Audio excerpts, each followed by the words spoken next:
Hey everyone, just sitting here with Henry. He says hi.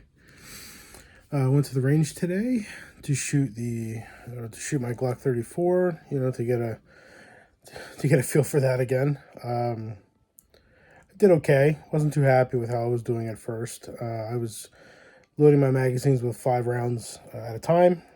So I could kind of see what's going on as I shoot. And just get a sense of every 5 rounds I know what I've done, I can see it and get a sense of what's going on. Still dealing with I guess, for lack of a better term, the flinch.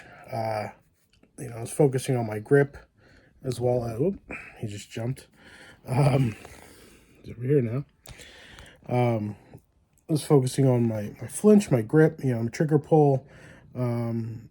And I started out at 10 yards, and I was, did maybe 50 plus rounds at 10 yards. And I should have brought it in closer, which I did after a while. When I put up a second target, I moved it. I actually took it to 5. I was like, let's bring this back to 5. Because if I can get an idea of my grouping and just get a little bit more, feel better about what's going on, if that's even possible at this point, because I was feeling very frustrated. So what I began doing, along with 5 rounds at a time, I began dry firing in between the 5 rounds, and to get a sense of what's happening with the gun, to see if I'm doing anything. And what I noticed is that at times you would see just a little bit of movement, and that's just enough to drop for the shot to land 4 or 5 inches off of where you thought you were going to be. So once I started doing the dry firing and kind of honing in my trigger pull and then firing live rounds, I was getting much tighter grouping, which was nice. I'm definitely going to keep with doing that and try to build up that muscle memory and just that overall sense of how to shoot. Maybe the CZ has spoiled me a little with its weight, and it has a nice trigger too. So going back to the Glock, it's making me have to readdress things that maybe I didn't think I needed to address because of the CZ, or forgot I needed to address because of the CZ. Meaning the problems I was having shooting my Glock before the CZ are still a problem because they were never actually addressed.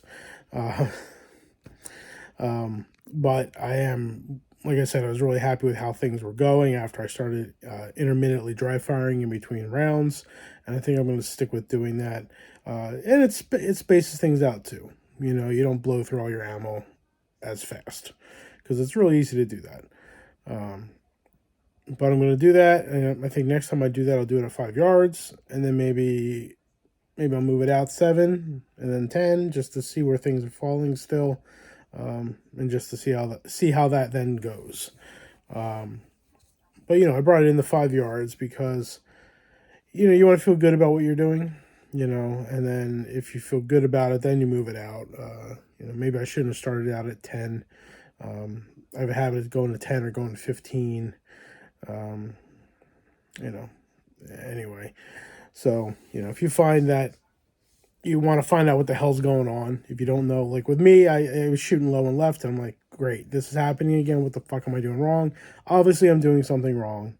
And from what I could tell, it was something in the trigger pull or some kind of a muscle movement in my hand that was causing the end of the gun, the muzzle end of the gun, to just slightly move a little. And that's just enough to fuck up a shot. So, live and learn.